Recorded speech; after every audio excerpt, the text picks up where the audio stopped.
วัสดีครับเพื่อนๆวันนี้ผมจะมาสาธิตนะครับวิธีการเอากระบองไม้นะครับไปดักปลาในแม่น้ำนะครับเดี๋ยวมาดูกันนะครับว่าจะทำยังไงนะครับวันนี้ผมจะไปตัดกระบองไม้ก่อนตามผมมาเลยครับเดี๋ยวผมพาไปตัดกระบองไม้ว่าจะเอาไม้แบบไหนนะครับตามผมมาดูนะครับ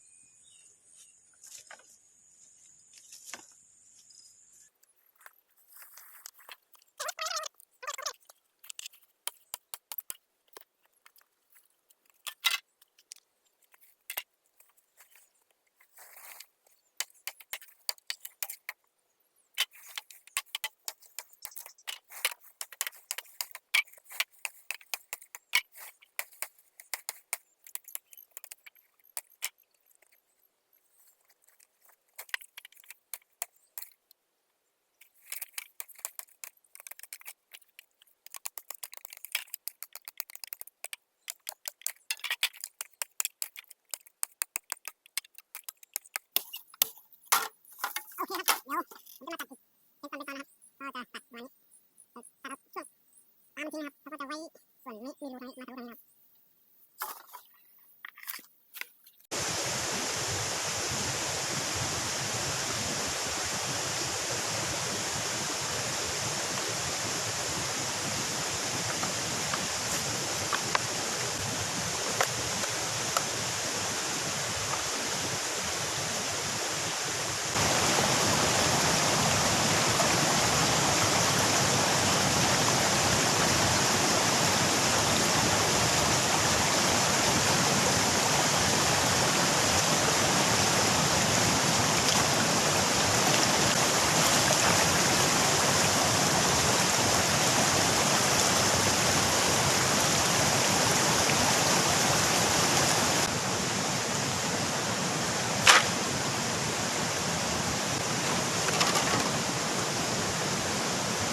โอเคครับนี่ผมไปตัด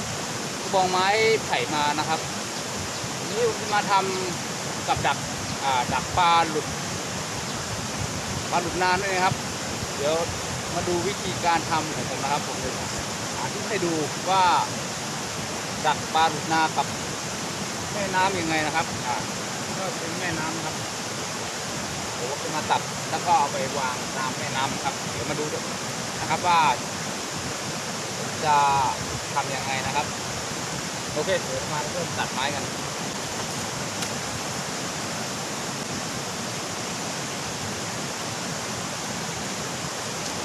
นี่ครับก็จะตัดเอาตามทิ้งนะครับตามไม้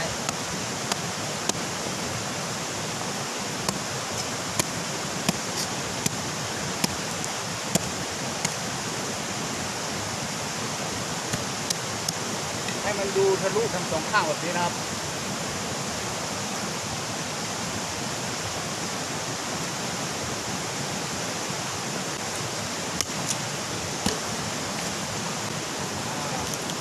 ว่าช่วงหน้าหนาวแบบนี้นะครับปลา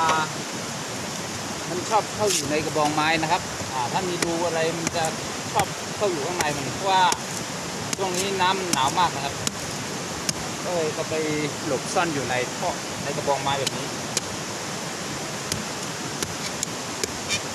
วิธีการดักปลาแบบนี้นะครับผมว่า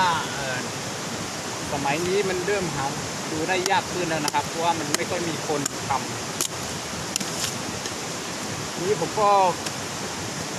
นึกได้นะครับก็เลยจะมาสาธิตให้กับเพื่อนๆทุกคนได้ชมนะครับถ้าหากว่าจะไปหาชมนี่ครับก็อาจจะหาชมได้ยากขึ้นปลาก็จะเป็นพวกปลาหลดนานะครับที่ชอบเข้าอยู่ในกระบองแบบนี้เพราะว่าตัวมันยาว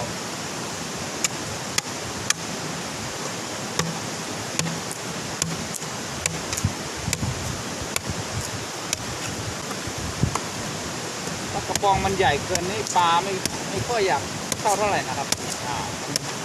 ปลาที่ปลาชอบเข้าก็คือประมาณนี้นะครับดูประมาณนี้ถ้าเกิดว่ามันใหญ่เกินเนี่ยครับโอกาสเข้าน้อยครับว่าถ้ามันพอดีกับตัวมันเนี่ยครับมันยิ่งชอบเลยเพราะว่ามันจะเก็บความหนาวได้ดีกว่า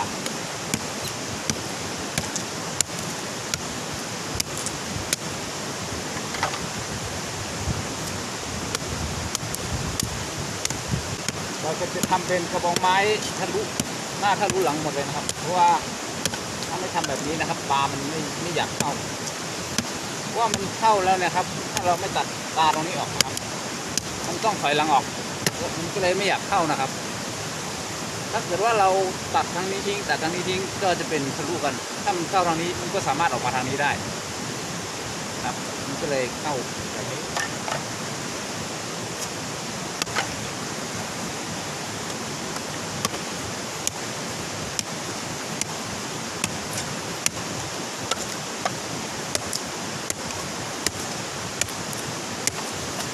โอเคครับทีนี้ผมก็ตัดเสร็จเป็นที่เรียบร้อยแล้วนะครับ เดี๋ยวเราจะไปวางเอากระบองไม้นี้ไปวางในแม่น้ำกันนะครับว่าต้องไปวางแล้วก็เอาก้อนหินทับไว้ถ้าไม่อย่างนั้นนะครับ มันจะไหลนะครับน้ำจะพัดไปเพราะว่าน้ำมันเชี่ยวมากเลยเดี๋ยวว่าจะวางยังไงนะครับตามผมมาเลยนะครับเดี๋ยวพาไปดูวิธีการวางกระบองไม้จับปลาหลดนานะครับโอเคตามผมมาเลยตอนนี้ผมก็พร้อมแล้วนะครับที่จะสาธิตให้ทุกคนได้ดูนะครับว่าการวางกับดักหรือกระบองไม้ดักปลาหลดนานะครับว่าทำยังไงเดี๋ยวผมจะไปสาธิตให้ดูครับเดี๋ยวตามผมมาเลย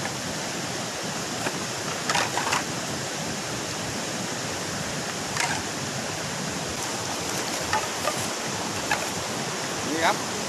เรามาก่อน3 กระบอกกันนะครับ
วางเสร็จเรียบร้อยแล้วนะครับก็ประมาณนี้ไปแบกมาไม้ไผ่นะครับมาตัดเป็นท่อนๆแล้วก็เอามาวางไว้ในน้ำแล้วก็ทำไว้นะครับ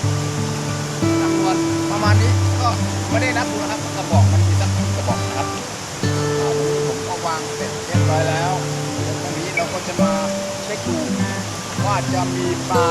โดดนาติดเข้ากี่ตัวนะครับ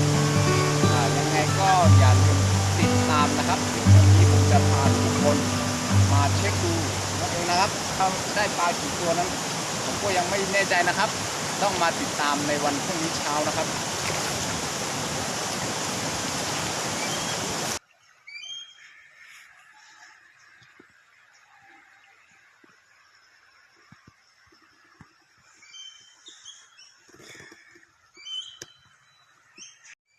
สวัสดีครับสวัสดียามเช้าครับนี้ก็มาเป็นตอนเช้านะครับผมจะมาเช็คดูกระบอกไม้ที่เรามาดักปลาหลดนาไว้นะครับมีปลาเข้าหรือไม่นะครับเช้าแบบนี้ครับอากาศก็หนาวมากเลยตอนนี้ก็อุณหภูมิอยู่ที่ประมาณ12 องศานะครับรู้สึกว่ามันหนาวมากเลยนะครับตื่นเช้ามาแบบนี้นะครับผมต้องมาหาปลานะครับเพราะว่าถ้าเกิดว่าเราไม่มาหาคือไม่มีปลากินนั่นเองครับตอนนี้เราจำเป็นต้องมาหาเพื่อเอาไปกินนะครับตอนนี้ก็รู้สึกว่าหนาวมากเลยก็ต้องลงน้ำลุยนะครับเดี๋ยวเรามาลองดูกันนะครับว่าจะได้ปลาเยอะไหมตามผมมาเลยนะครับ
จากผมยกอีกแล้วประมาณ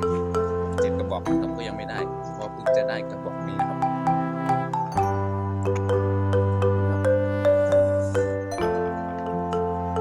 เดี๋ยวเราปิดเคดูกันนะครับ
นี้ก็ผมมาเช็คดู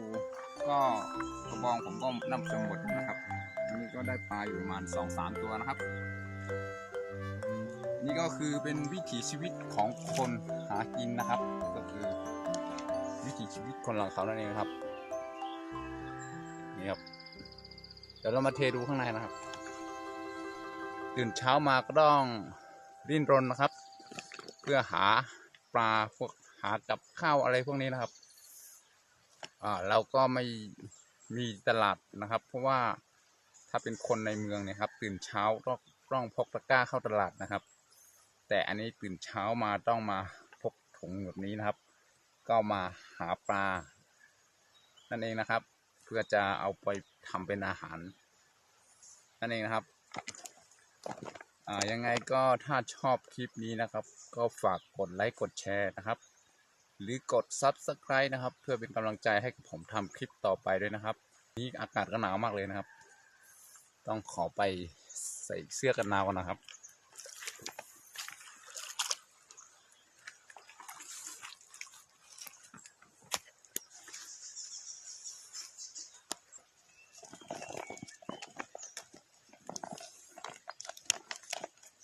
เราจะมาแกะดูข้างในนะครับว่าอยากเห็นว่าเป็นปลาอะไร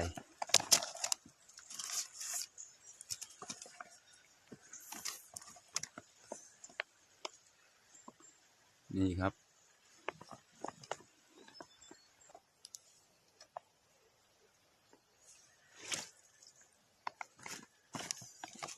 วันนี้ทั้งหมดได้4 ตัวนะครับ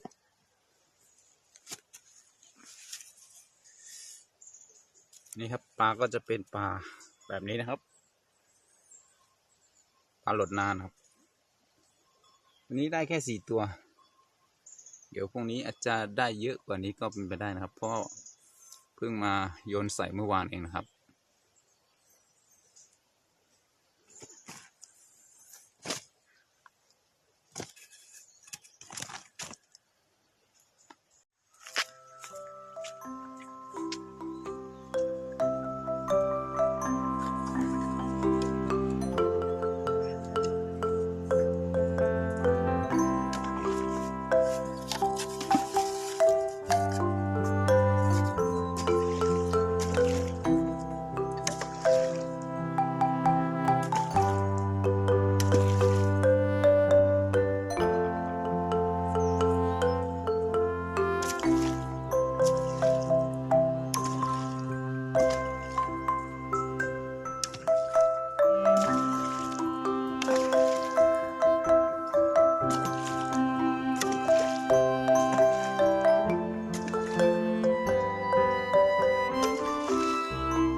เทดู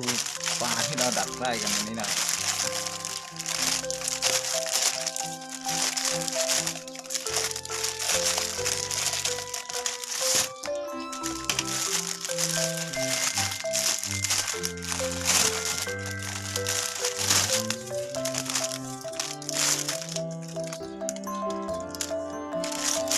นี่ครับ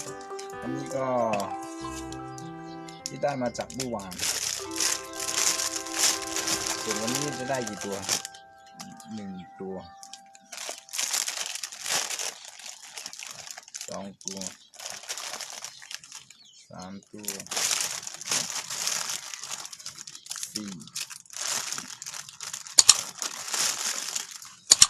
5 6 7วันนี้ปลาที่ดักได้จากกระบองไม้ไผ่นะครับก็ได้อยู่7 ตัวรวมกับปลาที่ไปล่วงเอาจากในรูก้อนดินนะครับ ได้สองตัวปลาช่อนครับอันนี้ยังไม่ตาย